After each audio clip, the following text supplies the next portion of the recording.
as a new developer, let's say you join a company, what kind of questions do a new developer ask? So we agree My so far. counter. So we agree so We far. agree so far. Okay, so I won. All right. I was very against that concept. Okay. So Now we'll show her LinkedIn profile right here, and you will see. You will feel bad for yourself. Is it better that you are the best person in the team, or is it better if you're part of a great team, so that you don't sugarcoat? Just tell me, why did you used to hate unpaid jobs? All right, people. This is our first podcast of 2024, and we have no guest today. We are trying to do something new. This is Programmer Hour, just the Programmer Couple Edition. Let's start it. Right? Let's see what topics we have to discuss today. A few very good topics. Great teams make great people. One of my favorite entrepreneurs and a lady who does a lot of tech conferences said this line. We'll get into it soon. We also saw some kids coding and a company that helps kids learn how to code. I really love that. But at the same time, we also saw a lot of people who are not in tech are saying that learning programming is overrated. And especially after ChatGPT is out, we don't need to learn programming. It has no future. We'll talk more about that, if programming has a future versus AI or not. A very important topic is progression of a developer. What does a developer, what is a developer expected to do in his first month, first year, versus fifth, sixth, seventh year of programming life, right? We'll also get into that. We can also talk about startups versus big tech company, because we have experience of working in both kind of environment. So we can also talk about progression of a developer in a startup versus a big tech company. That is true. I was able to work for a company that had only 3 employees, including me. Then both of us worked for Sinopi Technologies, a great company. At the time we joined, it had about 40 employees and let's say 6 people in the web team, which we were part of. So very nice. And now we're working for Morgan Stanley, which is a Fortune 500 company with 90,000 employees. So very different environments, and we learned nice things in all of them. So we'll talk about that. Then Jessica Kerr, another one of my favorite, people in tech, said that senior developers who manage new devs should not even code, should not touch the code. So let's get into that. That one is going to be spicy. One of the topics that Kritika and I really, really have a fight and argument on is, should developers do unpaid jobs before they get their dream job or not? So I come from a background where I did unpaid jobs, and she really hates that concept. So we'll get into that. Maybe it will get heated. We'll see. We'll try to keep it as natural as possible. We are trying to make it in a way that, we don't want to prepare. We don't want to, learn a few things and then throw them at you. We'll try to make it natural. Very candid. Very candid. And if we have enough time, we will also get into Angular 15 updates, because I want to show her. She's not a front-end developer. She hates front-end. I love front-end, back-end both, so I'm a full stack. I am saying that Angular 15 really outdid themselves and really came out with a nice update. We already had a podcast, our very first podcast episode. It was Mark Thompson, also known as Mark Texan. He's a part of core Angular team, and it was a great episode. If you haven't checked it out, check it out. It's our first ever podcast. Just type on YouTube Programmer Hour episode 1. You will find that somewhere. Yeah, but we'll also link it in the description. Sure, we'll link it in the description. That's actually smarter. So see, that's why I'm marrying her. She's smart. All right. Let's get into it. What do you want to talk about first? Want to start with this? Let's save it for the end. Okay. And be chopped. That might get heated. That's true. We don't want to start on the podcast with a fight, right? All right. Okay, we'll start with the statement that you really love. Great teams make great people. So what do you really love about that? So I think it was either by Jessica Kerr or someone else. I'll find that and I'll link to it. Maybe you can see it on the screen who said this. But I really agree with that, because great teams make great people, and vice versa. If someone is in tech and all they're doing is programming, and they can be a high individual contributor, but if they're not part of a great team, they will actually never get to learn a lot of other things. For example, how you can teach what you know to other people. If you're in a team and 5 new people join, and you are so good that you really hate everyone else, so what you will end up doing is you will do 80% of the work. Another 4 will just do 20% of the work. And then company will see you and they'll be like, wow, you are great. And they will keep on promoting you. But if you're not part of a good team, you're not actually learning from others. And I think as developers, learning from others is a great way.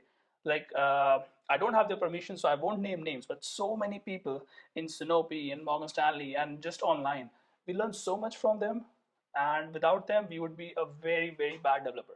Like I rate myself as a developer 6 out of 10, but I think I would be like 3 or 4 out of 10 if I didn't have all the other people who make the team great, and then they also become themselves great developers by teaching and collaborating with others. What do you think? I say that I kind of agree with you and also kind of not. So I'm Okay. a bit conflicted in my head right now. Here it's us. So All right. yeah, so the point is that yes, great teams make great people. That is true. I Mhm. agree on the fact that our interactions within the team, within the people we have in our team, Mhm. really makes us learn a lot from them, right? True, So true. if we have great individual, as you mentioned, high individual contributors, they know a lot of stuff, right? They know Yeah. a lot of things, and with their contributions, with their teaching, their lessons to a junior developer, of course, they can learn a lot, right? And that's invaluable learning Correct. with the interactions that they have. That's correct. But So we agree my so far. counter, So we agree so we far. agree so far. Okay. That's So I won. All right. Okay. I'm kidding. no. I'm kidding. So counter argument. Yeah. Counter argument. So sometimes when you're working in a team and your team is really awesome, right, and also very helpful, so your contributions as an individual get highlighted by all the good work your team members are doing. Mhm. Right? And when they get highlighted, you're kind of in the shadow of these great individuals, high contributors, and even if you're not learning as much at an individual level, you're not contributing as much at an individual level, that gets overshadowed. But now people feel that, okay, because the team is doing good, you as part of the team is also doing good, right? So that's where I feel. So I don't that, see where we disagree. What's your so point? the conflict is that, I mean, being in a great team, of course you learn a lot, and like you become a great person, but sometimes that's not true, because sometimes you're kind of just like piggybacking on the contribution of others. So then, if someone piggybacks on contribution of others, they are just shitty people.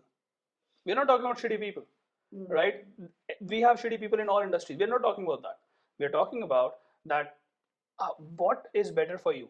Is it better that you are the best person in the team, or is it better if you're part of a great team so that you can actually learn and become better? That's what we're talking about. We're not talking about cons. We're not talking about people who try to fake that they're good developers, but they're actually they know nothing. I think they are the reasons we saw thousands of people getting fired because of some bad actors. A lot of good developers were fired, unfortunately, last year, and it's continuing this year, right? So fingers crossed. But the people who actually don't work and piggyback on others, we are not talking about them. If you are watching our video, go away. We don't want you. But no. But on a serious note, Yeah, I mean, that's true, but also like sometimes working with these contributors, again, they will make you great people, but it depends on the individual, Alright. like how they are taking it. Sometimes that can also give you imposter syndrome. So, but again, I think you are right. Imposter syndrome is something that we can get if we are around really nice people, and a lot of people feel pressured. I do agree with that. But I also think that here we are talking more like psychological things, right? We are not actually talking about what makes you a better developer. So I think we have discussed enough on this topic. Let's go to the next one. Let's take a lighter note. Kids coding. So that was a both of us wonderful. saw, yeah. That was a wonderful video that we saw. It was a talk on Go to Conference, and I think we should really play a clip Yeah. for the audience here so that they know what we're talking about. Let's do that. Let's do Yeah. that. Let's play a clip. So first of all, it was by Sarah Chips. Right. I went to her LinkedIn, and she's like, she gave us imposter syndrome, and Oh, she's a superwoman. She Yeah. does so many things. And we'll show her LinkedIn profile right here, and you will see. You will feel bad for yourself, right? So I don't want to say anything else. And let's play a small video. yeah. Play the one where the kid was coding. Yeah, exactly. So Clara is 8. Did you hear that? The kid who's coming to code in front of like 100 people in this room was 8-year-old. I mean, I don't even remember what we were doing.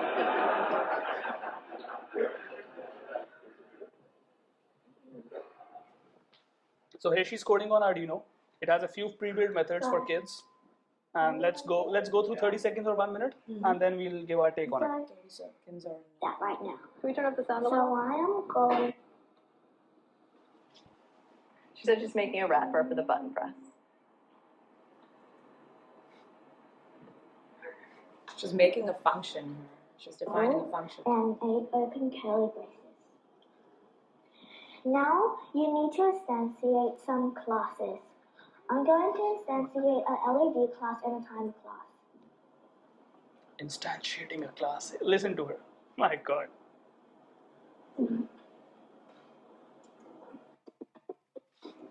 Let's forward this a little bit. Parts of the forward. So firstly, you have to plug the big part in your computer and the other part in your jailbot.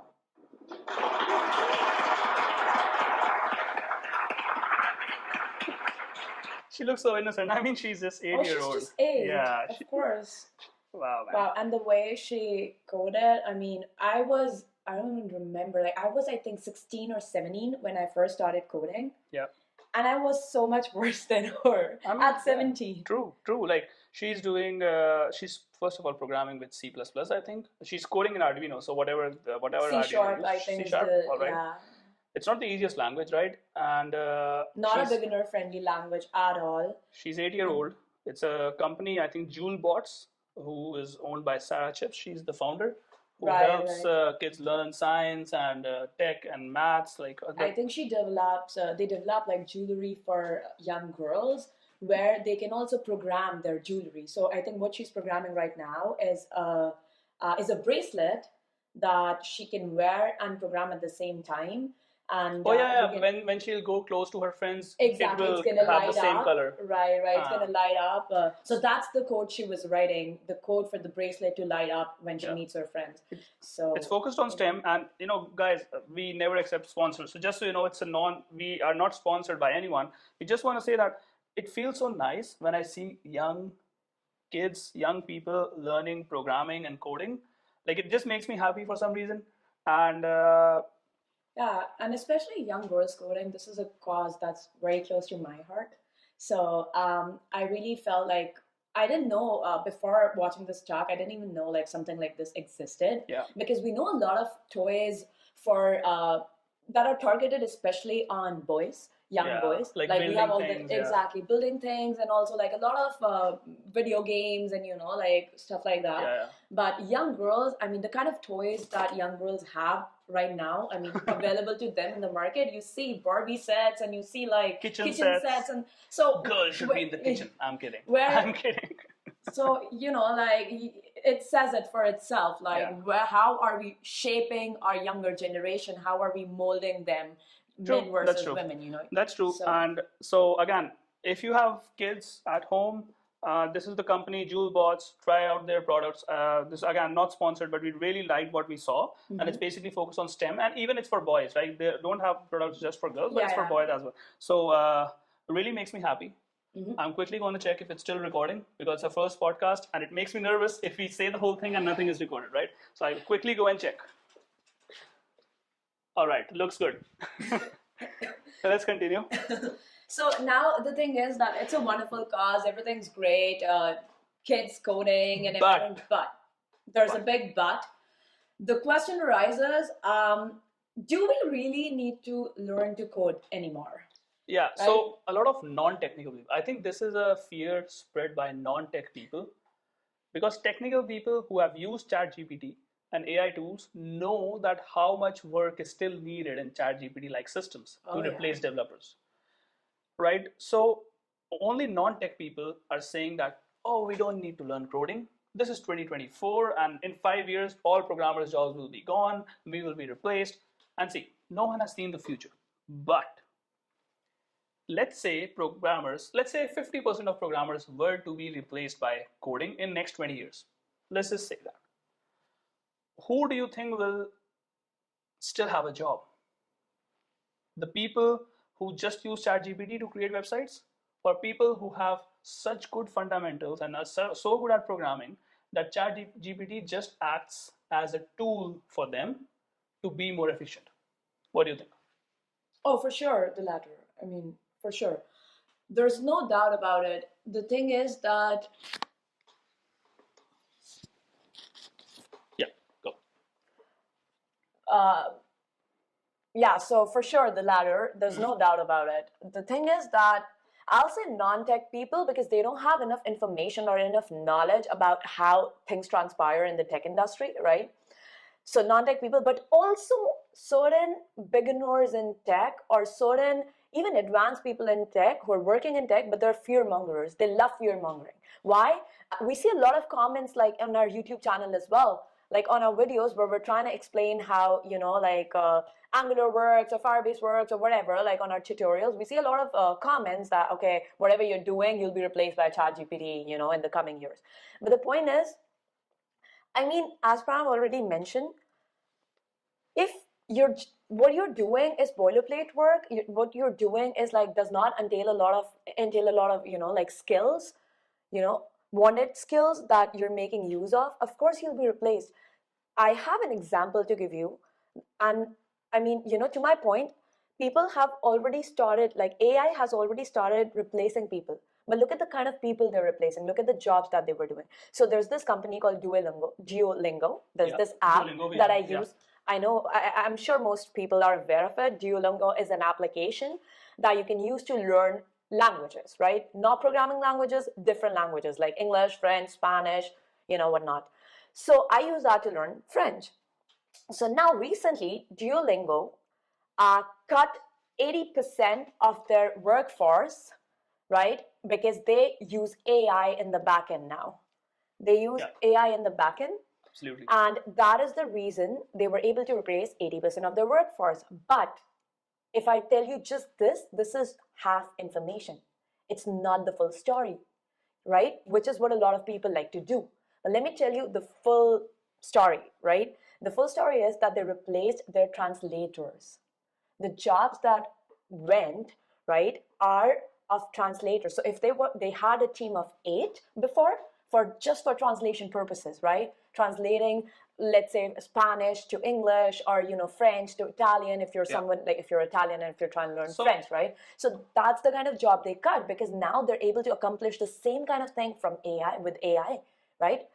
Now, and they just need a person who can just check what the AI did. If there are any exactly. mistakes, just read it through. Exactly. So I think if what you're trying to say, if I try to summarize it, it basically means that if your job requires any level of analysis, right, and it's difficult to be replaced, especially if it needs information of previous data. By that, what I'm trying to say is, we can go to ChatGPT and say, create a website for me, a static website, let's say. It might be able to do it, but most companies already have hundreds of thousands or millions of lines of code. There's no way today that in ChatGPT we can just throw all that code and ask it that create a new database connection or a new table in the database with these 10 columns and connect it with my backend, and then create APIs that connect it to the front end, because real development involves all of this. It involves real connections between applications and security mechanisms, and being able to, all right, let's do this. Let's make this a challenge. If any one of you think that ChatGPT is good enough to replace developers today, go to ChatGPT and create a basic website for me. Create a website and just host it online. You cannot code one line of code. You have to use ChatGPT for all the code you write. Create a website, host it online. And if you're able to do that, I'm telling you, this is going to be difficult.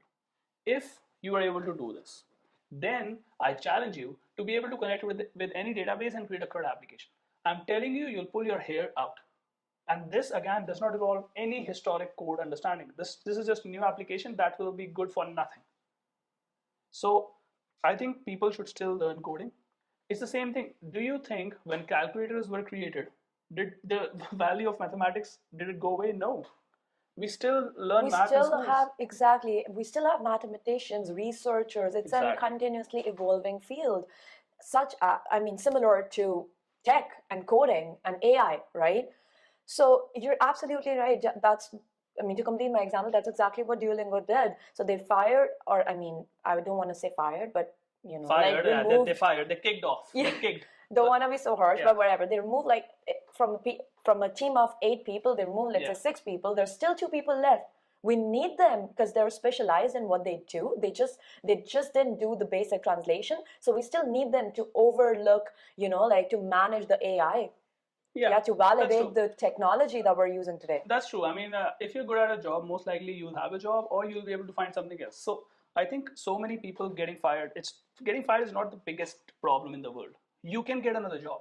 The biggest problem is if you're in the same company for 10 years, 15 years, 20 years, and you just know one thing and you did not learn anything in those 20 years, and then you are fired, then it's a big problem, right? Yeah.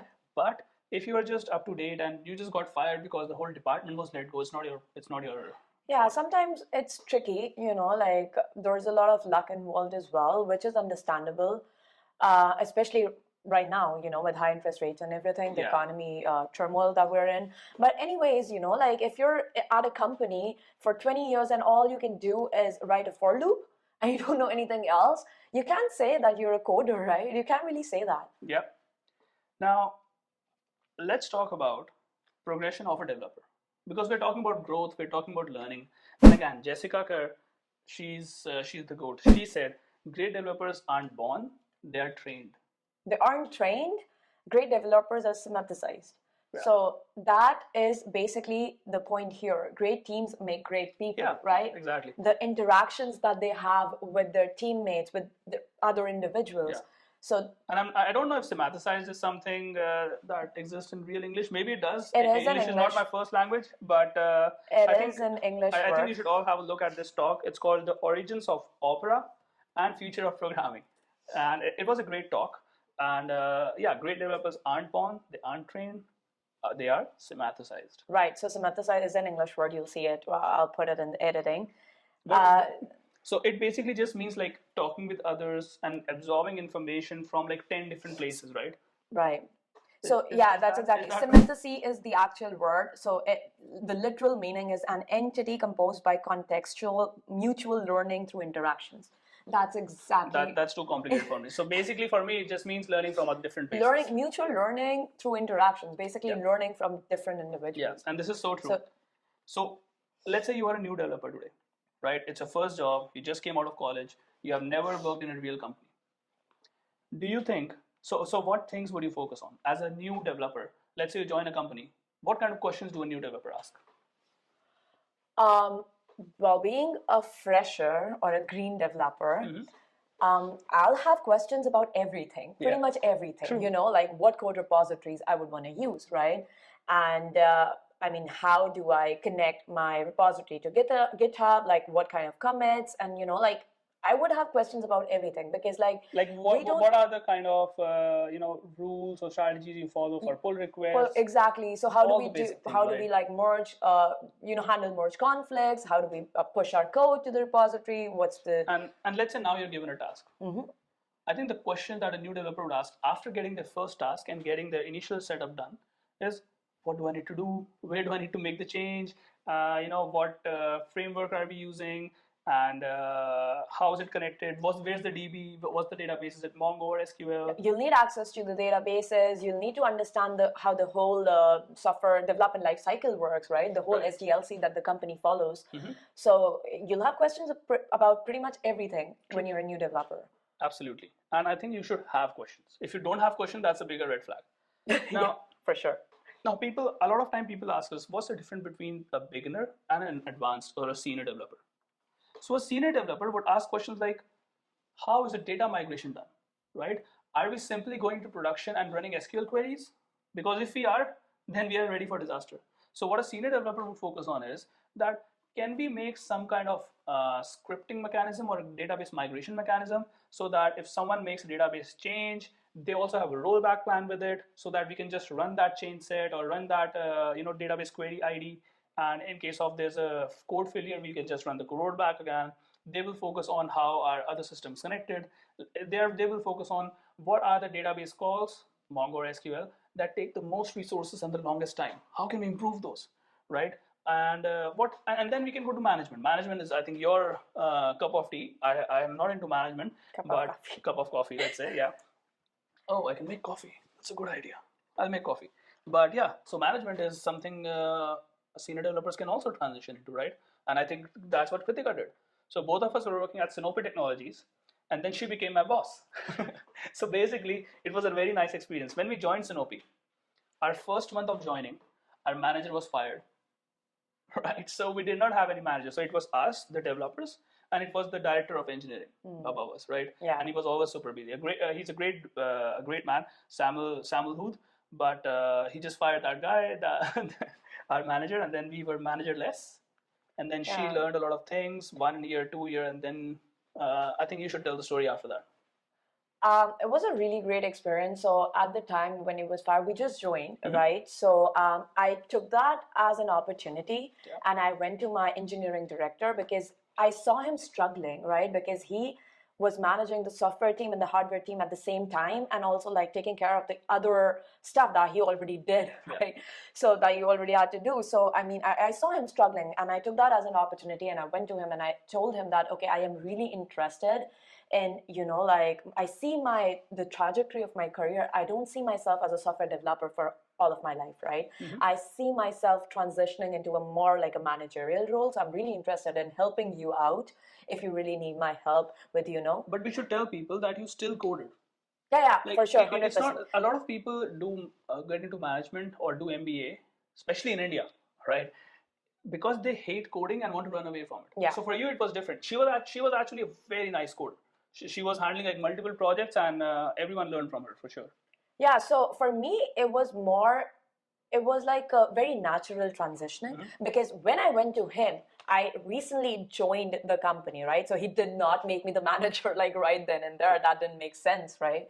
But he understood that I'm there for him and he took that positively. So he really groomed me to eventually become the technical project manager of the team that I'm working in right now. Yep. It took me like 2 years, but he groomed me and I coded, I documented, I make sure I did like, a lot of quality assurance part. I managed the team, like, I mean, not being a manager, like not officially being their manager, but like helped everyone, groomed the new developers, like in the project that I was already working on. So that was a very natural process for And me. I think a lot of people think that the job of manager is easy because all they have to do is delegate and then relax. I think if That's the biggest misconception. So we have 40 hours a week, right? We have to work 8 hours every day.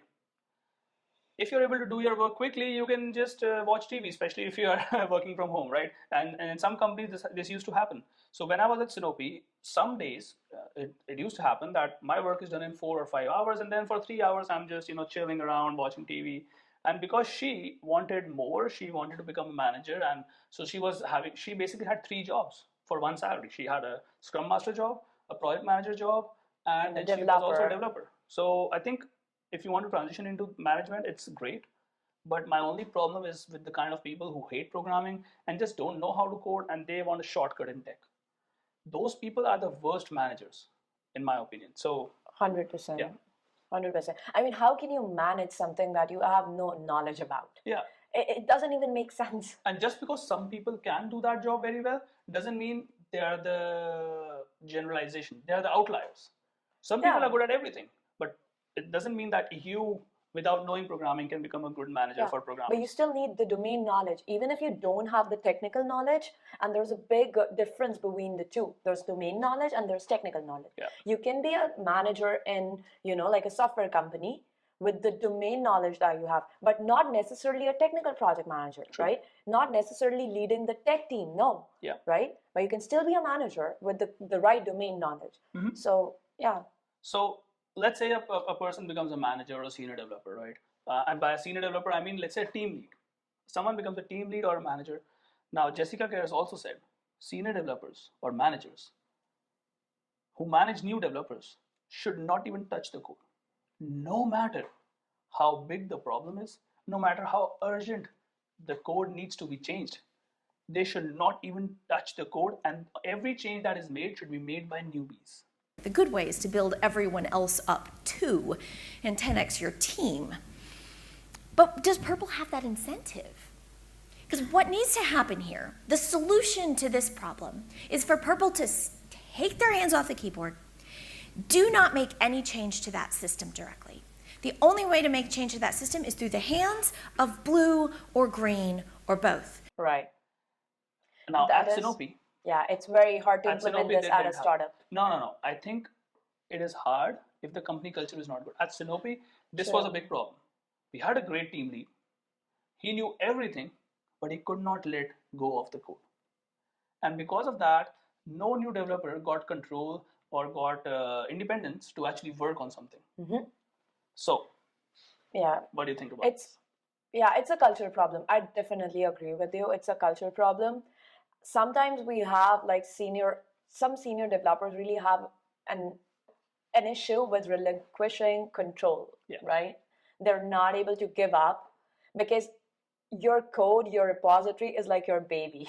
You built it from scratch and now you're too possessive about it, which is not the right way to go. If you want your team to learn from you, if you really want to be a manager in the sense that you're able to focus more on your stakeholders, on the requirements, like on the like on managing the project, you cannot code everything yourself. You have to let go of things. You have to groom your junior developers to be able to contribute.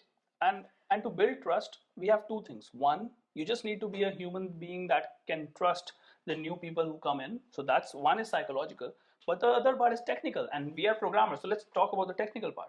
The technical part is if you have enough unit tests, integration tests, end-to-end tests, there's so stress tests. There's so many kind of testing that can be done. Right. And if a company doesn't have any testing, and at Sanofi we didn't have testing, that was a big problem, right? Like I love the company, I learned so much there, and because of that job, you're able to buy a car, buy a house. So we owe big time, but we also learn what should not be done. We also learned that if you don't have tests, it becomes difficult to let go of the control because if a new developer makes changes, you have no idea if this is going to fail something or not. And how bad is the failure going to be? Yeah, and it's only going to be a nightmare for the senior developers because the juniors can just make a mistake and just say, "Oh, I didn't know about that." Yeah, junior will be, junior will be like, "Oh, how to check the logs? I don't know. I don't know. I can't do anything about that," and just apologize and be done with it. But then who's gonna handle the nightmare? The senior developer, and that's one very big reason that they're not able to let go of. They're not able to transfer the responsibilities to the junior developers. So you're right. You're absolutely right. I mean, there's way to handle that, which is testing, like testing your application and having like right CI/CD tools that you're able to deploy your changes. Yeah, the code should not even deploy if the test fail. That's number one, right? So a junior developer would learn so much more. They would make a change, the code would fail. Okay, now why did it fail? Why did the test fail? Let's learn more. Let's add debuggers. Let's check the code. It will just be a nice natural learning experience. And then the senior developer is still there. It's not like a team lead will not do anything. The team lead now has to look at their merge requests and see what can be improved, right? Is this the proper structure? Is this the proper variable naming? Is that API call actually necessary? Or can we go to the cache? Like there's so many things a senior developer or a tech lead or a technical manager can look into and help still make the code better. And then build the future generation of leaders, right? So very important. 100%. And this is also true. If senior developers keep doing the work, juniors will never learn and are called stupid later on. That is true. That is true. How your teammates, how your juniors evolve is a great reflection of how good of a leader you are. True. Right? So that makes complete sense. Absolutely. Like if you're not letting them do anything, how would they even learn? Yeah. Right?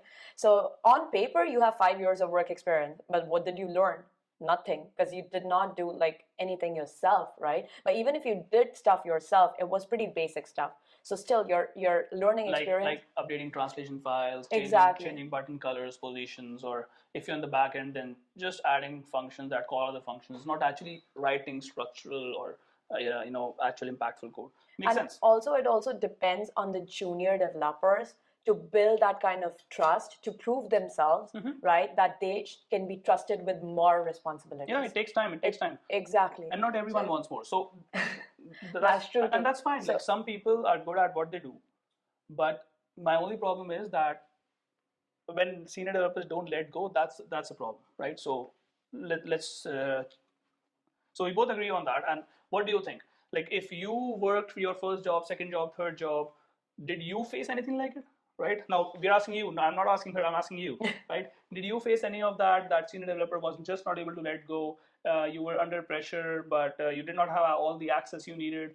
And share your stories in the comments. Yeah. And if you have some interesting stories, hit us up. Maybe we'll invite you to the podcast someday. Let me now. Do you want coffee? Yes, but do you want to make it right now? We'll go out. We'll go out. I'll quickly come back. Just a second.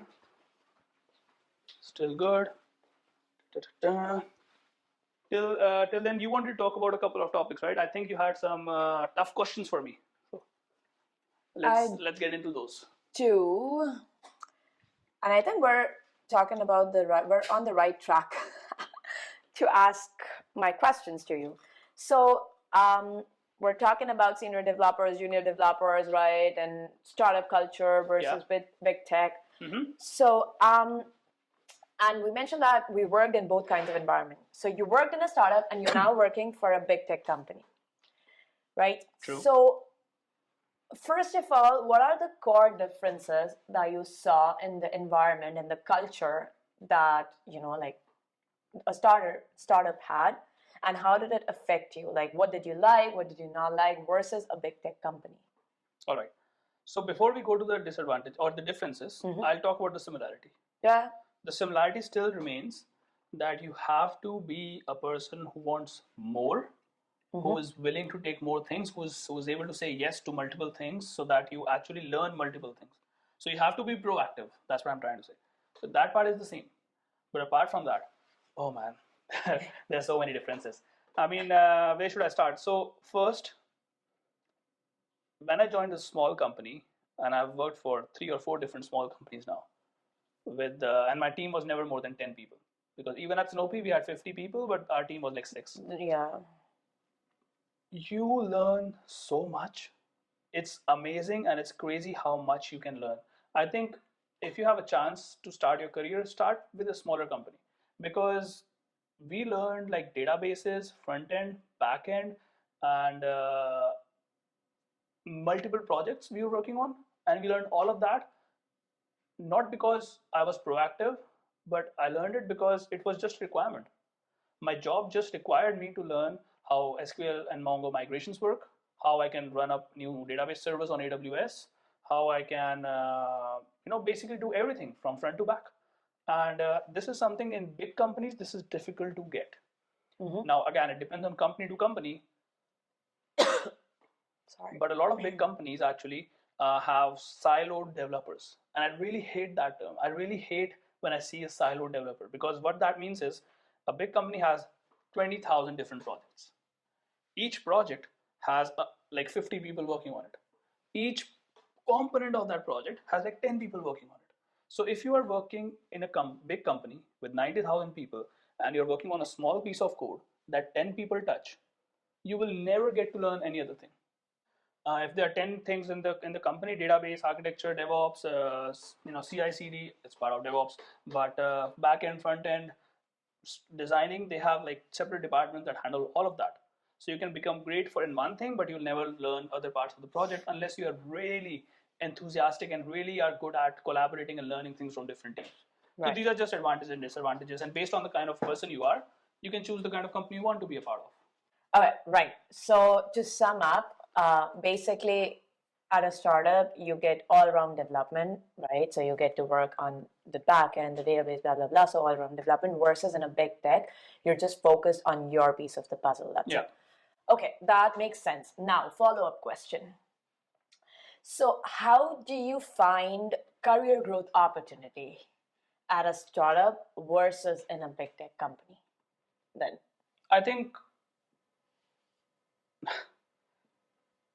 I just think that you just need to keep on learning with a positive mindset, and the opportunities will present themselves in both worlds. So I don't think there's a strategy to that. I think you should just keep on doing your best. Don't be afraid on working a couple extra hours every week if it's required to do your job very well. Try to own what you do. Try to feel like an owner. Don't think that, oh, the code failed, I don't care, I'm done, it's 5 o'clock, I'm going home. Don't feel like that. Feel like it's your company, feel like it's your code, and if the things are going bad, it's my fault. If you have that mindset, I think you'll just stand out and everyone would, like to work with you. Yeah. I mean, that behavior, 5 o'clock done kind of behavior is not going to fly anywhere. Yeah, and Yeah, true. for sure. And if I'm done with my work at 3, I will leave at 3. Like, it's not like I'm stealing time. It's just about being able to do your best. And once your best is done, then go and relax, right? Sometimes you'll end your work at 3 p.m., but other days you'll end your work at 9 p.m. And it's just part of the job. Yeah. Good, makes sense. Now, Move on. Let's move on to our final topic. let's get our boxing gloves out. Unpaid jobs. And this is a topic that really is close to me, because before I found a first paid technical job here in Canada as an immigrant student making $400 per month, before I found my first job, I did 2 unpaid jobs. Kritika, on the other hand, is very much against unpaid jobs, right? She Yeah. really hates the concept, and I let her say what she wants to say. I don't want to put words in her mouth, and I am really for unpaid jobs. I think they are great.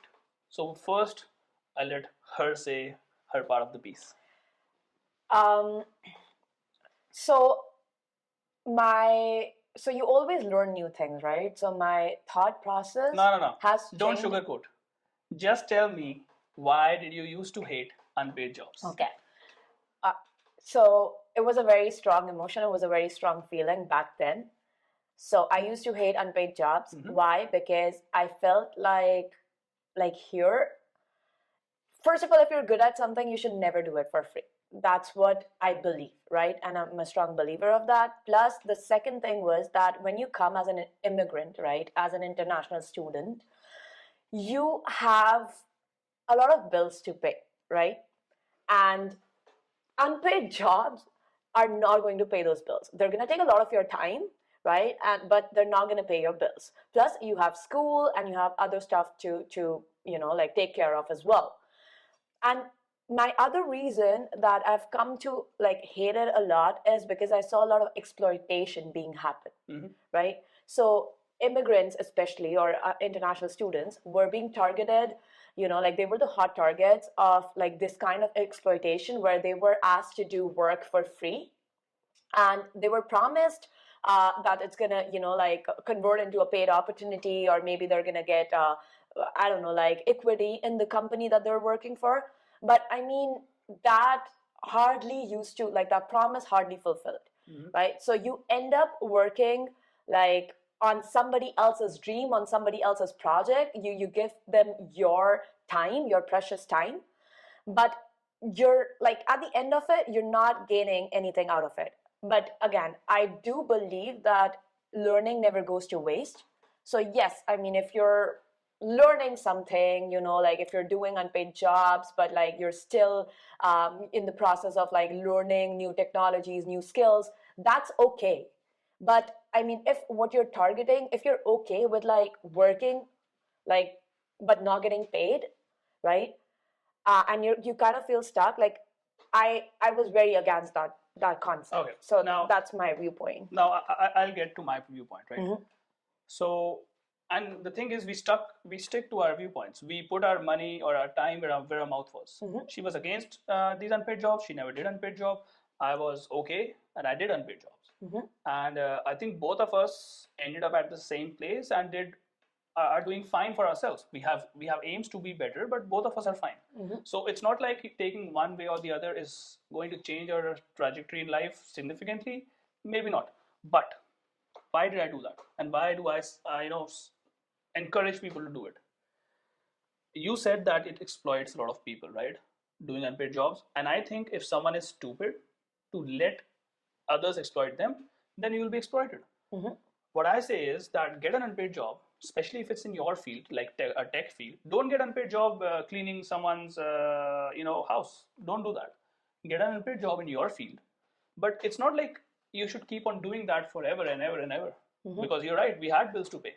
I was making $300-$400, $500 maximum before that, and then I needed your money, so you helped me for a couple of months there, because I did an unpaid job for 3 months, and then I was promised that I'll get some stocks, I'll get a paid opportunity later on, but then after 3 months, the company basically closed, it bankrupted. So I got nothing. I got stocks worth $0, right? So it happened with me. I joined another company where they were actually actively exploiting people. Their name is Workland. You can sue them if you are a lawyer. Please do that for me. What they did was they hired developers, especially international students. We go in and they say, you're going to work 40 hours a week for us for free. Then, because you're an international student, you're only allowed to work 20 hours a week, right? I will pay you for 40 hours a week, but I'll pay you less than minimum wage. So bartenders and people working in a cafe, Tim Hortons and toilet cleaners, they make more than $12 per hour, but he was offering me $10 per hour. So that was definitely exploitation. But on the other hand, I say that do an unpaid job, but keep on finding paid jobs on the side. I never encourage people to keep on doing unpaid jobs forever. Do unpaid job, keep on trying, keep on applying to different jobs, and at least you will have some experience in Canada. You will be able to say, yeah, I already did an internship, I worked there for 6 months, and now I'm just looking for a change. This looks so much better than to just say, yeah, I came here, I worked at Tim Hortons, I worked in the call center, and now I'm on the job. So, and I learned so much, and I'm still connected with the first person that I did unpaid job for, and he referred me to so many companies. So it ended up great for me, and I'm a believer of continuous learning. If you can learn while getting paid, do that. But if you're not getting paid, don't stop your learning. That's my only problem, right? I just think that opportunities can present themselves if you just keep on interacting and learning things, either you're getting paid or not. Yeah. That's what I think. Yeah. Yeah, 100%. As I said, if you're gaining anything out of it, it doesn't necessarily have to be money. You know, if you're gaining that valuable experience, those core skills, you're working on yourself, might as well go for it. I mean, do an unpaid internship or an unpaid job for sure. But I mean, just be aware, you know, like that was my only point. Like all these opportunities that I came across, I just felt like being exploited, honestly. So Yeah, I mean, that's why I developed such a strong bias against unpaid jobs, right? That's true. I mean, it's ideal to get a paid one. So I think what I feel, if I summarize it in one line, is I feel that you should be able to say yes to unpaid jobs, but you should not be loyal to unpaid jobs. Go there, learn, work there for a month, and start applying to other job opportunities. If you don't get any job on the side that is paid, that means probably you are not good enough. Yeah. And to get good enough, keep on working at the unpaid job so that you actually get good enough to be able to get paid. Right. So I think if you summarize, we can end it. You brought it home. Yeah. I think that's it for today. You brought it home. We can go now. We can go have our coffee now. Yeah, let's have our coffee.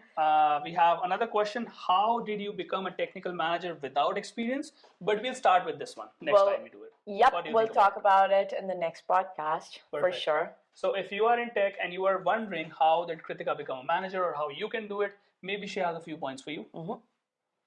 And until then, But you're gonna have to wait for the next one. next week. Okay, this was good. I think I liked it. I enjoyed it. I enjoyed it as well. Very candid, very natural, no preparations. Yeah. Just spoke your mind and Yeah. heart out. Yeah, I liked it. Let's go. Let's go. If you liked it, well, please share it with your friends. Subscribe to our channel, and we'll be releasing so many clips and shorts. You'll be seeing us everywhere. Our goal is to bombard you with our content. No, our goal is to actually keep on learning and sharing what we learn every week, what is new in tech with you guys. We also could not cover Angular 15 updates because we just had so much fun talking about the things we had discussed. So next week we'll also cover that. Yes. And see you all next week. Love you guys, and thank you for your support. Ciao. Bye.